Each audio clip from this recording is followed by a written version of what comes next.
Hello there guys, welcome back to Younes Talks Football, welcome back to a brand new video. I hope all of you are doing well today. If you're a Manchester United fan, you are buzzing. And if you're a Man City fan, you are bewildered. And if you're a Chelsea fan, you're just angry. Like at this point, we're just fuming. Just constantly fuming. That's what we do now, that's it. We ain't getting out of this. We're fuming for the indefinite and unlimited future. There's no time frame on how long we're going to be or not going to be fuming for. Chelsea are not going to be playing Europa League football next season. Man City, thanks a bunch. Sweet, yeah, good job. You nailed it. You absolutely nailed it. Yeah, creme de la creme. Flipping you. Matisse was right in his video calling them a bunch of alcoholics because it's true. They won the league title. You all saw the pictures. We all saw the pictures. Erling Haaland didn't look like he knew what planet he was on. Kevin De Bruyne looked like he couldn't even walk. These guys were walking out of the club at 5 a.m. completely, absolutely... What's the word? What's the word I'm looking for? I'm looking for a word here. I'm looking for obliterated. They looked obliterated. Paralytic. Despicable behaviour. But they just won the Premier League, so you could get it. But surely you would wait until your season is finished and then you would go on a bender. Because that was outrageous. I was going to say they showed up today. They didn't. I think that was the worst Man City performance I've seen in years. That was not Man City. That was not Man City. What we watched was not Man City. Imposters. Man United picked up the pieces, and they picked up the pieces in fair play. They could only play against what was in front of them, and they got the job done. And they got it done in the first half. 2-0. Just ridiculous errors. Hungover errors. Pure hangover vibes. Man City showed up hungover, I'm sure. They must have. And normally I wouldn't be this invested in that sort of a cup final. Man United won the cup, fair play. They win a cup, they win a cup. At the end of the day, it is Manchester United. That is meant to be the expectation, right? That is meant to be silverware walking into that football club. And even after the season they've had, they've managed to at least show something by the end of it. They've won an FA Cup. Fair play. Fair play. It's something. You know, for a team that has a manager that's literally about to bounce, and you saw the way that it all went down today, fair play. I didn't expect United and Ten Hag to show up like that. To the point where even after the game, Ten Hag was getting picked up by his players. His players were giving him the cup to hold and kiss and all. I mean, like, hang on, I thought this guy lost the dressing room. But turns out, just like Poch didn't lose the dressing room, I don't think Ten Hag's lost the dressing room. But, and this is where we're going to get into the into the detail. Does that mean he's had a good season? No. For Man United standards, no, it's not a good season. But they've won an FA Cup and fair play. The consequence of that means that Chelsea will not be playing Europa League football next season, and we will be playing Conference League football next season. We will be playing Conference League football next season. Conference League! Conference League! People, conference. Now, I'll be honest. Under normal circumstances, if this club was operating under normal circumstances, all of this prop that I'm seeing, we're all seeing, we got to complete the set. Let's finish the set. Yeah, I'm intrigued on that level. I am. But not under these circumstances. The way that Chelsea are moving right now, we got bigger problems than trying to complete a set. Bigger problems. Playing Conference League football is not going to be beneficial to Chelsea Football Club in any capacity next season. It's only going to be a nuisance. It's a nuisance. Like I said, if there were normal circumstances here, and what do I mean by normal circumstances? If we fix up our medical situation, is that all going to be resolved by a flick of a switch? You'd like to think. I don't think it will. The financial situation, are we meant to be on the borderline of FFP and whatnot? Well, congratulations. Now we're going to have to try and adhere with UEFA FFP, which is a lot stricter and a lot tighter. And guess what? Europa League football gets you a good amount of income, at least. Conference League? Nah, mate, you're losing money. We're going to be losing money competing in this competition. So this is what I mean by circumstances. In terms of if we were normal financially, if we were good, everything's nice, everything's fine, right? If we didn't have any hindrance or threat of an injury crisis at every single corner, if we just have normal squad, normal operations, normal amount of injuries, maybe the odd one here and there, yeah, maybe 4 or 5 tops, yeah, cool. We don't have all of that. And we're still looking to build a team. And we're still about to get a new manager in who's got to deal with all of it. Europa League is a nuisance. Conference League is a nuisance. Europa League, now that is something that you would take considering what it has to offer. You would take. This is just, and for what? Like, it's not even, we got to play playoff first as well, by the way. Let's get into like the schedule and all of that. Here it is. Chelsea will play a 2-leg playoff on August the 22nd and August the 29th to get into the Conference League. I beg we just lose it. Can we just lose that playoff and just not go? Juventus qualified for Conference League. What did they do? They forfeited. It's a nuisance. It's a nuisance. This competition is meant to be for clubs like West Ham, who won it, right? Roma won it last. Well, the year before. We're about to find out who's going to win it here. All of this is a case of, this isn't our tier. It's not meant to be our tier. We're not meant to be excited by this. But like I said, if we were operating under normal circumstances, let's move. We're not. Now, here's more.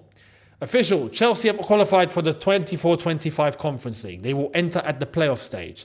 And those are the dates, the 22nd and the 29th. So another problem.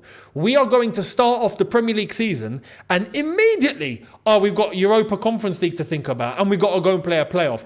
Who? Against who? Yeah, we got to go to probably, Kazakhstan, Azerbaijan, Georgia, one of them mad places, we're going to be playing against a bunch of plumbers and electricians and farmers. Like literally farmers.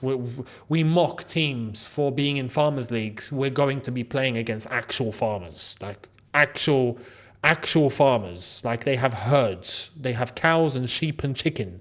Like they're football players too. We're going to be playing against them to get into this competition. This football club, man, my goodness, it's just, we are so far down where we need to be. It's just crazy. It's crazy to think like this is where we are. And I want to clarify something, because I can see a lot of people are going, see, Poch, now this is on you, Poch. This is your fault. If it wasn't for you, we wouldn't be in this situation now playing Conference League because we had to rely on Man City to beat Man United, which should have been normal, by the way. But Man City decided to show up hungover. And to an extent, I agree. But I don't agree in the same way that people think I may agree. What do I mean by that? People directly blaming Poch, done, right? And yeah, Poch is to blame. Poch is to blame, but not for the same reasons like people are blaming Poch. What do I mean? People are blaming Poch. You done rubbish, it's your fault. I'm blaming Poch for not waking up sooner. That's what I'm blaming Poch for. He was taking it and accepting. And then when the moment came where he decided to actually start doing things his way, start talking the way he wanted to talk, start doing things the way he wanted to do it, he changed the system, he changed things, his sub started to work, all of that came too little too late. That's what I'm blaming Poch for. You should have woke up earlier. You should have realized earlier. It was too little too late. Now, when Poch was still here to that last minute, I was just grateful that, at least he woke up. At least he's actually done what I've been asking for from this manager for quite some time, because for a long period of time, it just looked like he was just another yes man, another Graham Potter, taking it on the chin. We were hearing one thing in pre-season, and then we were hearing something else, and then the results didn't work, and then we started to hear other things, and then all of a sudden, towards the very end, hang on. That was too little too late. Yes, and that's what I blame Poch for. But people are not focusing on the flipping big elephant in the room here. Poch is gone now, right? And the same will happen to the next manager that is not a yes man. This is what people just don't want to realise. You either are going to be a yes man and fall in line. The proof is in the pudding. We're going to go and buy Michael Olise, by the way. Olise's coming to Chelsea. Yeah? Good signing. But do you understand that we are making moves for a player without even a manager at the table? Do you understand that?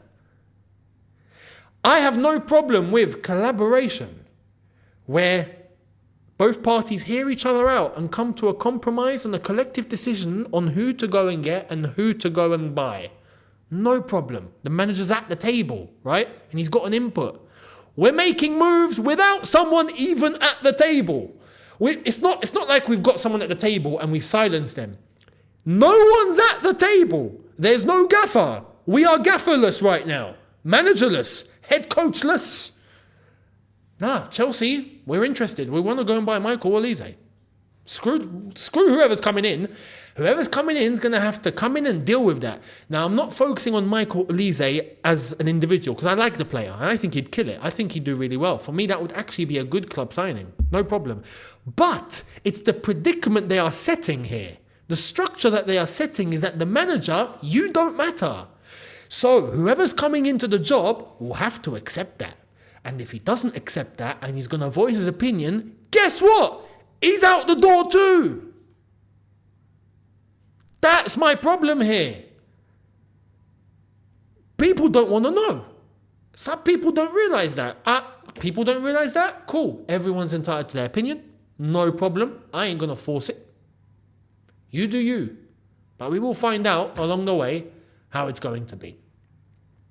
Now, like I've said, Zerbi is going to be the one coming in. Without a doubt.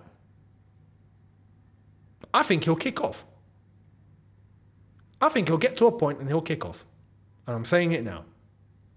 He'll be out the door quicker than people think. I reckon. Now, I've got an issue with his football, like I've said. For him, it's different to Graham Potter, for example. I had a problem with Graham Potter's personality. He was too nice. Everyone could see that from a mile away. With Zerbi, I think it's the complete other way. I think he has a personality. I think he is a little bit of a hothead. And I like that to an extent.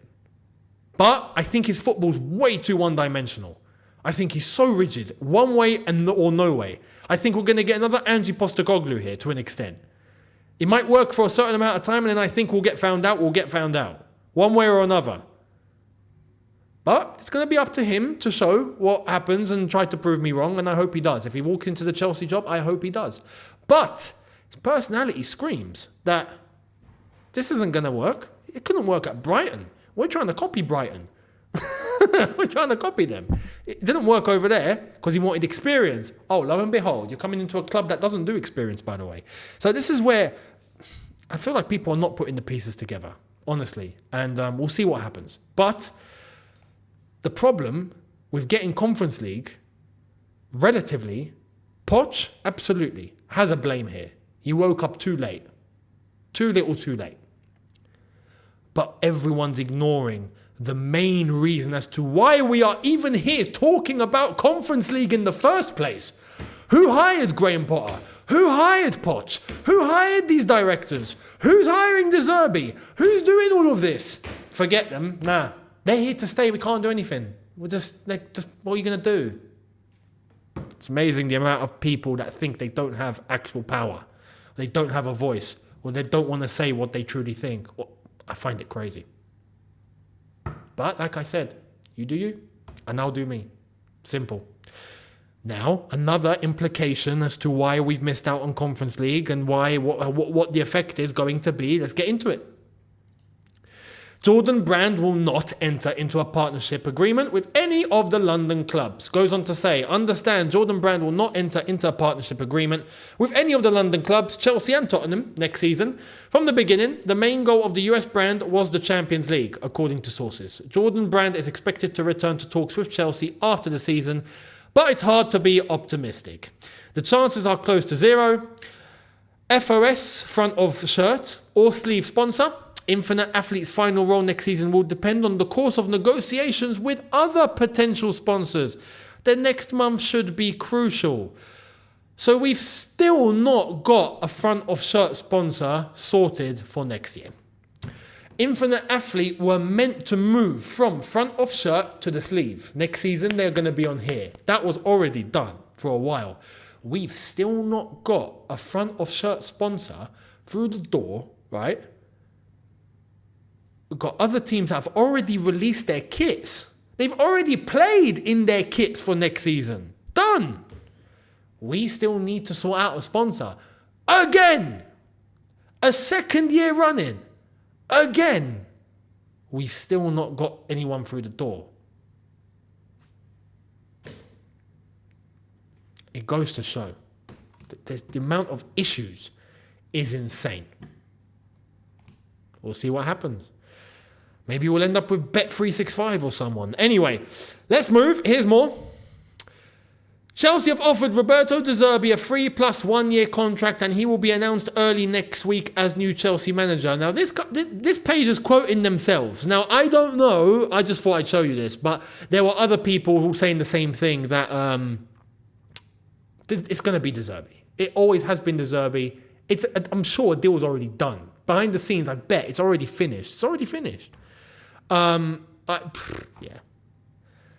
So we'll see what happens. Do I think it's still the standard we should be looking for? No. I think we're regressing. We just keep regressing and regressing and regressing. But it is what it is. It is what it is. Now, to wrap up, here's another club and what they're doing.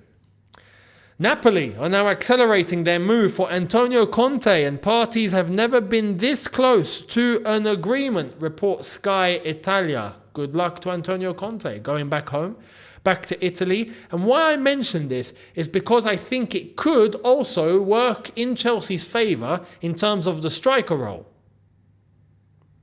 Now, I think you already know where I'm going with this.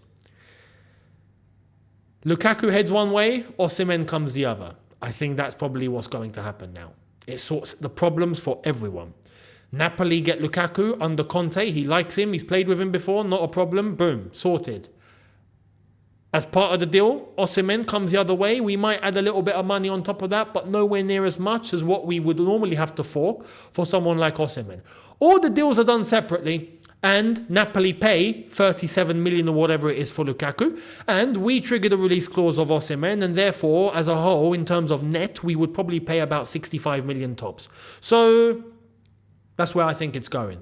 But good luck to Antonio Conte over in Napoli. And I hope he smashes it over there. And yeah, as we wrap up and we end the video, we got to get ready to go and play a bunch of farmers. Now, listen. I don't even know if it's going to be worth even covering next season. Can you imagine doing a preview for Chelsea versus...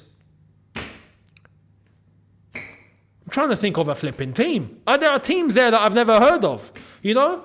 You know what the preview will be for those games? Just to let you know about how things would look like in the future. Do you know how it would be? I'd come on and do a preview. Oh, hello guys, it's Chelsea versus X, Y, and Z, right? From X, Y, and Z. This is a preview. So, talking about the opposition, right? I can't get their injury news or their team news. I don't know. I don't know any of their players. So, what I'm going to do is I'm going to go and read their Wikipedia, right? They're called this and this. They were founded in 2005, or probably somewhere there.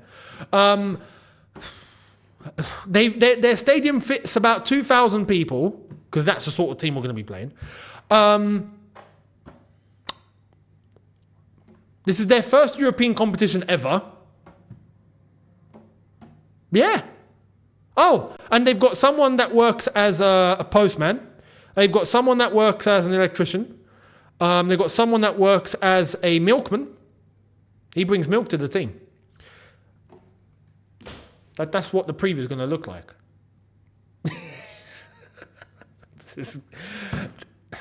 Chelsea Football Club. I'll admit one thing. It's never boring, that's for sure. It's never boring. It's never dead. It's never dead. I'll give them that. But that's all I'm giving them. The rest is just annoying. It's a shame. And it's sad. It's sad. It's sad that we're at this level. This is the level we're at. It's sad. And we should aim higher. I think we should be demanding more. People are not demanding enough. I think people are accepting too much. Anyway, let me know your thoughts. Much appreciated. Do not forget, there's hit the subscribe button, notification bell, to be notified once I've uploaded. We'll go through all the news and the happenings as it goes on from tomorrow onwards. I'm sure there's going to be updates. I reckon the Chelsea manager, who am I? I'm old school, and the Chelsea head coach, not even head coach, that's even taking the title too far. The new Chelsea coach, right? I think all of that's going to come out on Tuesday. Keep your eyes peeled for Tuesday. That's the day where I think it's all going to kick off. So, we'll see. Make sure you're here for it, and I'll give you my reaction. I'll see all of you tomorrow. Thank you all so much for watching. In a bit, people. Take care, and peace.